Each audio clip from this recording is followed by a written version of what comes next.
I wish there was some way I could tell him that, just to see the expression on his face. Because for a man that fought almost his entire life against being respectable, this comes as a final and stunning defeat.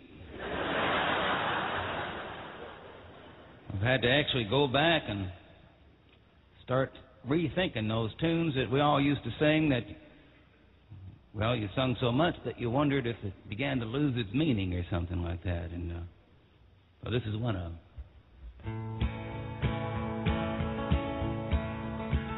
As I went walking that ribbon of highway, I saw above me an endless skyway. I saw below me a golden valley. This land was made for you and me. This land is your land, this land is my land. From California to the New York Island, from the redwood forest to the Gulf Stream waters, this land was made for you and me. I've roamed and rambled and I've followed my footsteps through the sparkling sands of your diamond desert, and all around me a voice was sounding. This land was made for you and me. This land is your land, this land is my land. From California to the New York Island, from the redwood forest to the Gulf Stream waters, this land was made for you and me. Sun comes shining and I went strolling, the wheat fields waving, the dust clouds rolling, the fog was lifting, the voice was chanting. This land was made for you and me. Help me out. This land is your land, this land is my land. From California to the New York Island, from the redwood forest to the Gulf Stream waters, this land was made for you and me.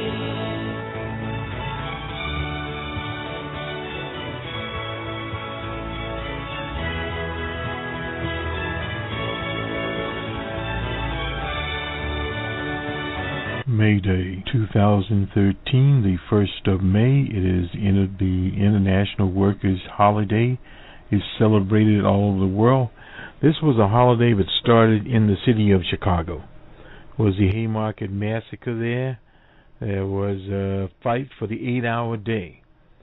Those struggles continue today for the workers' equality across the world. We started out with a little bit of Arlo Guthrie, and we'll end with the country entertainer, singer par excellence, Johnny Cash, with his rendition of This Land Is Your Land. But the workers' holiday is about many things. We have a clip here from Al Jazeera coming out of the state of Hawaii and the fight there by workers for their health against the giant conglomerate Monsanto. It's the same problem from Hawaii to Washington, D.C., to Los Angeles and beyond. This is a May Day. With many challenges occur, President Obama in the nation's capital, Washington, D.C., had hinted, I guess we'll call it, more intervention in Syria. We'll hear about a little of that with a clip from Al Jazeera and how dangerous it is on the international scene. And workers in Turkey on strike against petrol or gasoline price increases. In Jakarta, in Indonesia. I'm totally off on that one. But nonetheless, they are on strike, and they have a massive demonstration. Hundreds of thousands of people in the center of Jakarta are demonstrating today. They are also demonstrating in Venezuela, both sides of the controversy there. Even the right is out there. One thing to be noted, that in many parts of the world, this is a holiday and it is the International Workers' Day. So this particular broadcast here at Boston Red is tailored more to the U.S. We'll have a little different broadcast, Boston Red on the World. That's our international service, where we'll highlight more of what went on in the international sphere. But we will start here in the U.S. by highlighting an event that has occurred. There is now the Woody Guthrie Center. It opened out in the very red state of Oklahoma in a town called Tulsa. And visitors will be allowed to see Woody Guthrie's archives, his handwritten lyrics, "To This Land Is Your Land," and thousands of other lyrics. I'm just looking at it now. He was born in Okemah, Oklahoma, 60 miles from there, in 1912. Spent his early years there. He was a balladeer, no doubt about that. In the early 90s, Norma Guthrie started poking through the boxes that Guthrie's second wife had carefully packed. They were stored in boxes, these papers, after Woody died from Huntington's disease in 1967.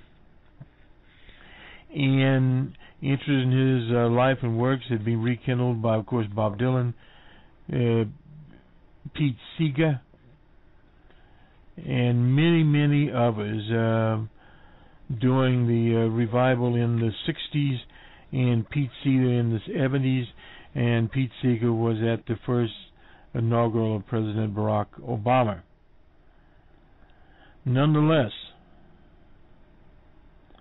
the decision to move the archives from New York to Oklahoma came a decade ago. The Guthrie family lost track of where Woody's mother, who died of Huntington's disease in 1930, was buried, but rediscovered it in Oklahoma. And while a touring exhibit of the singer's life was visiting the state, friends and relatives are gathered at the graveside, where Nora Guthrie said she was overcome with grief. The George Kaiser Foundation bought the archives 2 years ago and agreed to transform a brick warehouse into the Woody Guthrie Center. So on Friday of last week, the first visitor was Guthrie's first wife, Mary Jean Boyle. She's 96 and lives in Riverside, California.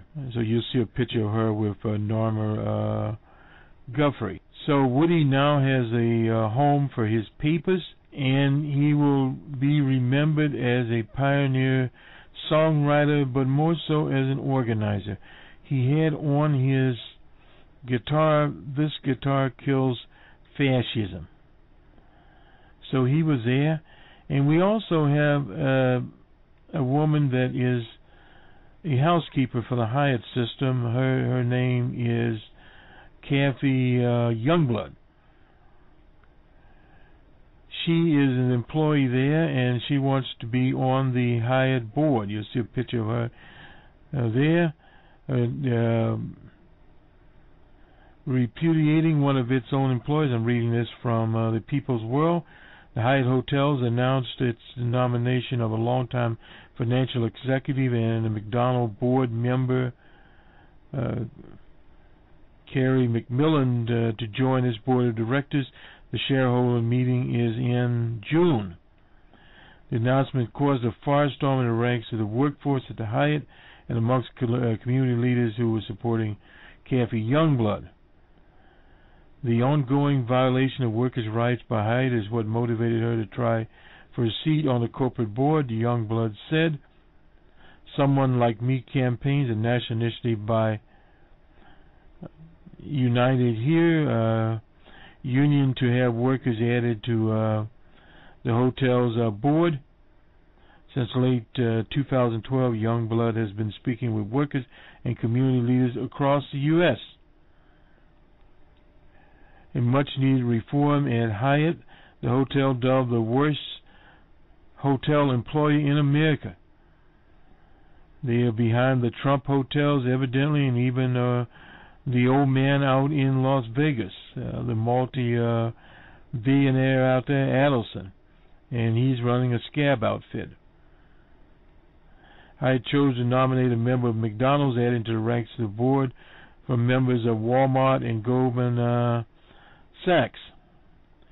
Well, Hyatt, incidentally, is a hotel associated with no other than Willard Romney. He is friends with them, and of course they are fellow Mormons. Not disparaging the Mormons on May Day, but nonetheless that is who they are. They are non-union right-to-work types. Tells you a little about their hotels. I would never stay in a Hyatt. Youngblood says that on her tour, speak to co-workers, she has learned about a variety of ways in which the hotel giant is pushing aside concerns of its workers. As I travel across the country, I'm learning about all kinds of issues that need to be resolved, from backbreaking labor to scores of unjust firings, and Hyatt has thought workers' protests and union organizing attempts to rectify their workplace abuses. In fact, Hyatt has gone so far as to take the lead in lobbying against legislation that would make housekeeping work safe. Well, that's what happens. The infamous Koch brothers, who on this May Day are in the process of trying to buy the Chicago Tribune and its various companies, including the Los Angeles Times. This is to put their right-wing ideology into the American sphere more prolifically than ever before. And we have seen anecdotal evidence and actually real evidence of this happening. The voting push by their Alex unit, that is also the Koch brothers, to bring back Jim Crow and these voting restrictions operations in the 2012 called voter ID campaigns against voter fraud, the same old battle cry of the literacy test. All those things hurt working people, not just oppressed national minorities. Let's get that very straight indeed. We saw tonight efforts in Arkansas, of all places. Incidentally, Bill Hall is running for governor there, and he should be supported. He is a progressive. But there, with the Medicaid legislation, evidently Governor Beebe is going to join under President Obama's health exchange. But the reactionary legislature there has put all kinds of amendments on there, from forcing healthcare workers that take Medicare, those are people that literally tend to the sick and aged, to have background criminal checks and drug testing, a way to fully eliminate people from those valuable jobs in a rural state like Arkansas, which is a right-to-starve state. It is dominated by Walmart. And incidentally, the top salaries at this so-called, this creates a watchdog, incidentally, would be $120,000 for various types of administrators, including the so-called corporate counsel. But in reality, there's very little Medicaid fraud by workers. Now, there is some fraud by medical institutions, but those are very large medical institutions and hospitals. Those are not mom and pop operators, nor by people that sign up for Medicaid. That's also a target. That's meant the same as voter ID, to suppress workers from signing up that would be eligible to take their tax returns. Now, in many states, to get these services, the worker has to show their pay stub, etc. They have some type of quote-unquote accounting system.